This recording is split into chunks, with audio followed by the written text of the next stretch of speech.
Halo, selamat datang di video pertama Film Plot. Channel ini berisi tentang alur cerita film dari berbagai genre.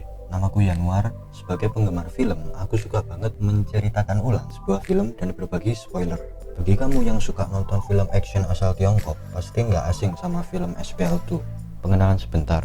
SPL2 dirilis 2015, disutradarai Jang Po-soo dan diproduksi Wilson Yip dan Pak Jo Won. SPL2 adalah sebuah sequel in name only dari SPL Sapola, yang di situ Wilson Yip menjabat sebagai sutradara dan dibintangi Donnie Yen, Sammo Hung, dan Simon Yang.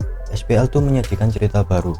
Di sini Woo Jing dan Simon Yang dari film pertama comeback jadi karakter baru, dan penampilan pemeran baru Tony Jaa, Louis Koo, dan Zhang Jin. Donnie Yen nggak ambil partisipasi di SPL2. Itu aja perkenalannya, kita langsung ke isi videonya. Film ini dimulai dengan memperlihatkan seorang laki-laki yang lagi nyari identitas seseorang di sebuah database rumah sakit yang nantinya bakalan diculik dan diambil organnya buat dijual ke Thailand. Cacai merupakan seorang penjaga sipir yang punya anak bernama Sa yang menderita leukemia. Pada saat itu ia bersama anaknya lagi asik main sepatu roda di trek salju itu. Tak disangka-sangka, Sa tiba-tiba mimisan, dan sebagai seorang ayah yang baik, Cai langsung ngebawa anaknya tersebut ke rumah sakit. Sebelumnya Cai udah dapat izin buat bawa anaknya keluar dari dokter. Sa harus segera menjalani transplantasi sumsum, dan dokter bilang udah dapat pendonor yang cocok, tapi gak bisa dihubungi. Cai memohon kepada dokter buat ngasih tahu nomor pendonor tersebut, tapi dokter nggak bisa ngasih karena itu sangat rahasia. Cai kemudian secara diam-diam masuk ke tempat berkas dokumen rumah sakit dan berhasil menemukan nomor telepon pendonor tersebut yang saat itu juga langsung ia hubungi. Namun 2 kali ia menghubungi tidak mendapat jawaban. Sementara itu, Cikit atau kita sebut Kit terlihat pingsan dan dibawa oleh pihak kepolisian menggunakan bus. Kit yang masih setengah sadar langsung disemprot sama air dan langsung memberontak ketika diinterogasi sama Ko Jun. Jun adalah seorang kepala sipir di tempat Cai dan temannya Kwon bekerja. Ternyata Jun sengaja membuat Kit agar ditahan dengan alasan karena sudah mengacaukan mitra bisnisnya. Cai yang tahu hal ini gak bisa berbuat apa-apa karena ia takut kehilangan pekerjaan. Kit makin ngeberontak serta berusaha kabur yang akhirnya ngebuat Cai turun tangan, kaki, dan tenaganya untuk menghentikan Kit. Baku hantam pun terjadi.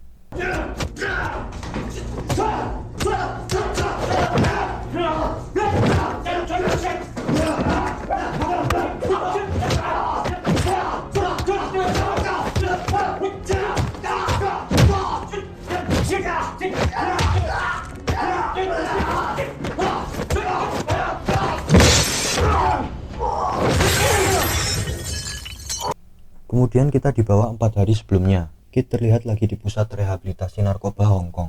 Situasi di sana rame dan Kit lagi fokus banget nyanyi gitu. Ada panggilan masuk, dia sampai nggak denger.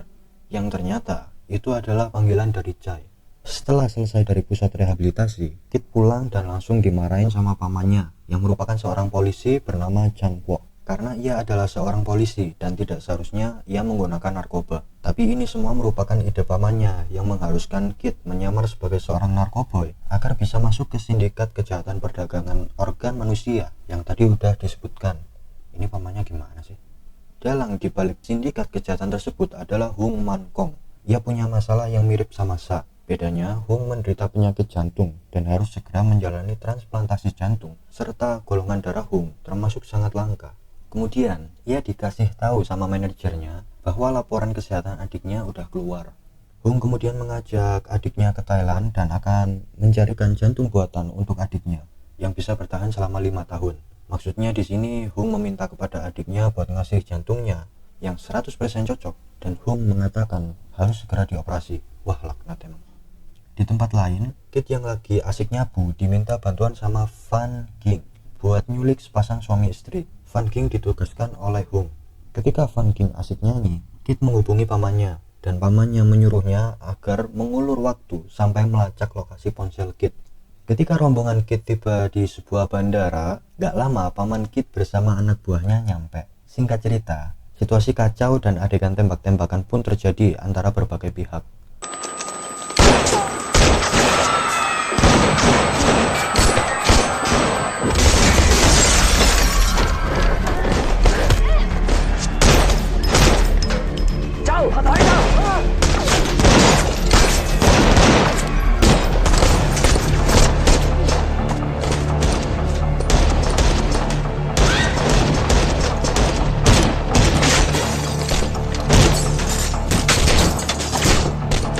Kit berhasil menangkap adik Hung dan berniat menyerahkannya ke pamannya. Namun adik Hung berhasil melepaskan diri, tapi kemudian dicegat pihak polisi. Kit hampir ditembak anak buah Chan Wook alias pamannya Kit. Untungnya paman Kit tahu dan melarang anak buahnya buat nembak. Van Ging yang tahu kalau Kit ada hubungan sama Chan Wook berniat buat nembak Kit, tapi udah ditembak duluan sama Chan Wook. Adik Hung terkena tembak anak buah Van Ging, tapi Kit memilih buat ikut Van Ging dan anak buahnya kabur pakai perahu cepat. Ketika di perahu, Kit dapat panggilan masuk dari nomor tidak dikenal, tapi belum sempat ngangkat, ponselnya langsung diambil dan dibuang ke laut sama salah satu anak buah Van Ging. Ternyata panggilan tersebut berasal dari Chai yang kedua kalinya. Ketika Kit dan rombongannya dipindah ke kapal, ada salah satu orang Hung yang membunuh semua orang yang ada di kapal kecuali Kit. Adik Hung yang tertembak masih koma di rumah sakit. Hung yang tahu hal itu kemudian datang ke rumah sakit dan mendonorkan darah kepada adiknya. Setelah bercakap-cakap sebentar dengan Hung, paman Kit mendapatkan telepon bahwa Kit sedang ditahan dan agar bisa kembali, ia harus menyerahkan adik Hung. Kit terlihat sedang meminta bantuan orang-orang penjara untuk mengeluarkannya dari sana. Di sisi lain terlihat Ko Jun yang memberi Chai uang untuk merawat putrinya yang sakit, dan hal tersebut ia ketahui dari Wong, temannya Chai. Ketika di sel, Kit haus banget, tapi di sel itu sama sekali gak ada air. Tapi gak tahu kenapa, Kit tiba-tiba kedinginan. Mungkin di sel itu ada AC-nya. Sambil ngeliatin CCTV, Chai nyoba buat menghubungi lagi nomor telepon pendonor yang udah kita tahu kalau nomor itu punya Kit. Kali ini Chai dapat jawaban, tapi karena beda bahasa, Chai minta bantuan Kit buat ngomong sama orang di telepon. Kit nggak paham sama perkataan Chai. Chai kemudian ingat kalau ada aplikasi penerjemah di ponselnya yang udah di-download sama putrinya Sa. Tapi orang yang ada di telepon bilang kalau dia cuma nemuin ponsel itu di laut, dan setelah itu ponsel tersebut error dan terputuslah panggilan. Besoknya Chai menjenguk putrinya di rumah sakit, dan putri Chai udah nulis nomor telepon pendonor di tangannya. Paman Kit alias Chan Wook ngasih tahu Hung kalau operasi adiknya berjalan lancar. Kemudian mereka berdua berbincang-bincang. Hung bilang kalau dirinya mendapatkan sebuah video yang di situ ada Kit disiksa, yang kemudian diliatin ke pamannya Kit. Bener aja, paman Kit langsung emosi dan bakal nembak Hung. Tapi gak jadi, karena jika Hung tewas, maka keponakannya Kit bakal ikut. Hung menyuruhnya untuk mengeluarkan adiknya dari rumah sakit. Di Thailand, Kit melepas salah satu bagian konstruksi kasur yang ia pakai untuk menusuk dadanya sendiri. Chai dan rekannya yang tahu berusaha menghentikan Kit, namun Kit berhasil keluar sel dan mengunci Chai dan rekannya di dalam sel. Sementara itu di Hong Kong, pamannya Kit menyuruh kedua anak buahnya untuk mempersiapkan mobil, sementara dirinya sengaja membuat tembakan dan mengatakan bahwa ada yang mencari adik Hung yang membuatnya harus segera dibawa pergi. Kit yang udah berhasil keluar ditemukan sama Wong yang dia adalah teman deket Chai, dan mereka berdua sempat baku hantam. Wong kalah dan berakhir pingsan. Kit juga ngambil ponsel milik Wong. Di penjara itu sinyal not found. Kit terus berusaha nyari sampai dia tiba di pusat kontrol penjara dan ngalahin semua penjaga sipir di situ. Dirinya neken sebuah tombol yang itu bisa ngebuka semua sel di penjara tersebut. Sel kebuka, seketika semua tahanan keluar dan penjara chaos. Di tengah-tengah kerusuhan tersebut, nampak Kit yang lagi nyari sinyal. Karena situasi rusuh, tim bertameng dikerahkan buat mengondisikan penjara. Sekali lagi, Kit dan Chai terlibat baku hantam. Sambil nyari sinyal, Kit juga menghadapi Chai. Saat Kit udah dapat sinyal dan berhasil manggil pamannya, ia terjatuh dari pijakan akibat serangan dari Chai.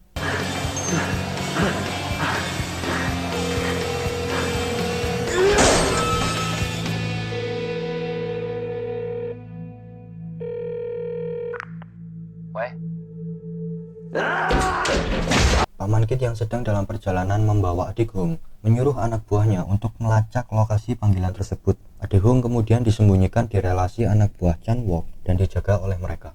Sementara itu, Chan Wook pergi ke Thailand dan menyuap Wong agar bisa bertemu dengan Kit di penjara. Setelah Chan Wook bertemu dengan keponakannya, Kit, ia mengatakan kalau dia bakalan ngeluarin Kit dari sini dan udah menangkap adik Hung sehingga Hung gak bakal berani macem-macem.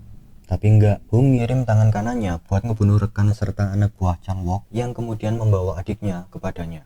Salah satu anak buah Chan Wook yang masih hidup menghubungi dirinya kalau mereka semua diserang dan adik Hung berhasil dibawa. Gak lama setelah itu, Jun menemukan Chan Wook dan Kit bersama karena adanya bantuan orang dalam, yakni Wong dan Chai. Wong dan Chai kemudian diberi kesempatan untuk menyiksa Chan Wook dan Kit jika masih menganggap Jun adalah bos mereka. Jun kemudian membawa seorang gadis yang bisa menjadi donor untuk putri Chai dengan syarat mereka berdua harus menyiksa Chan dan Kit. Karena ingin membantu Sa, Wong menyiksa Chan Wook namun terhenti oleh Hung yang datang. Hung memperbolehkan Jun untuk menjual Chan Wook dan Kit. Chai dan Wong kemudian mengantar Chan dan Kit ke tempat penangkaran para korban perdagangan organ ilegal. Sesampainya di sana, Chai dan Wong langsung pergi. Lalu Chan berusaha buat ngambil kunci, tapi kesulitan karena kedua tangannya dirantai. Ia terus berusaha melepaskan diri dari rantai hingga melukai tangannya. Untungnya, ia berhasil mengambil kunci dan memberikannya ke Kit. Mereka berdua akhirnya adu bacok dengan para algojo di sana. Tapi secara mengejutkan, Chai dan Wong menerobos masuk pakai bus dan ngebantu mereka. Chan, Kit, dan Wong berhasil kabur pakai mobil yang ada di sana. Tapi Chai gagal karena dia ada di dalam bus dan busnya oleng. Kit yang ada di rumah sakit secara gak sengaja ketemu sama putri Chai dan akhirnya Sa bisa ketemu sama pendonornya. Kit bisa menjadi donor buat Sa, tapi ia harus berhenti dari narkoba paling tidak 3 tahun. Sedangkan perkiraan hidup Sa sendiri tidak akan lebih dari 6 bulan. Di penangkaran, Chai disiksa dan OTW dibunuh. Di sebuah rumah sakit terlihat adik Hung akan dioperasi. Kit yang terlihat oleh tangan kanan Hung langsung diserang dan lagi-lagi baku hantam tak terhindarkan.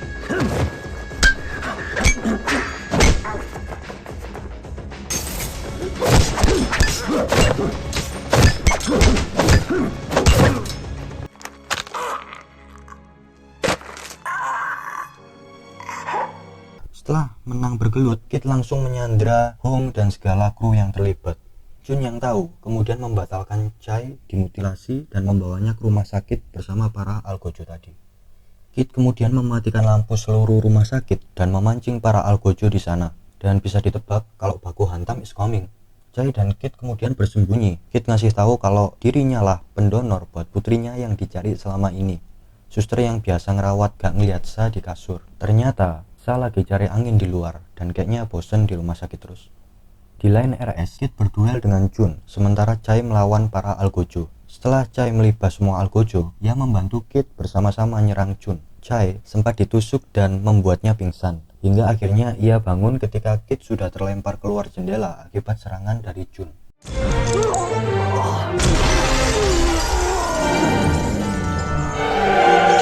Chai dengan cepat melempar rantai ke Kit, namun ditangkap oleh Jun, yang kemudian Kit menarik dasi Jun yang membuatnya koit. Sa terlihat ketakutan melihat serigala yang menghampirinya. Chai kemudian menarik Kit ke tempat yang aman. Besoknya, Chai menemukan putrinya tertidur di hutan dan memeluknya, sementara Kit melihat dari kejauhan.